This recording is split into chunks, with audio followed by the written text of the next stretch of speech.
दरवाजा जैसे ही इसके हाथ लगा हुआ का जोर तेज हो गया। दरवाजा बंद हुआ और कब्रिस्तान पीछे रह गया। उगल सुबह इमरान के बालों में हल्की सी सफेदी आ चुकी थी। इसने वो डायरी खोली जो वो साथ लाया था। इसमें एक जुमला खुद ब खुद लिखा हुआ था, खामोश सबसे बड़ी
स्थान के पास से गुजरे तो हुआ में एक नर्म आवाज सुनाई देती है। डरने की जरूरत नहीं, बस सुनो।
बात को अगर कोई बहुत गौर से सुने तो हुआ में एक आखिरी सरगोशी अब भी मौजूद है।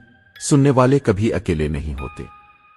इमरान अब कब्रिस्तान का हिस्सा बन चुका था। वो नजर नहीं आता मगर मौजूद है। कब्र खामोश रहती है क्योंकि कोई सुन रहा है।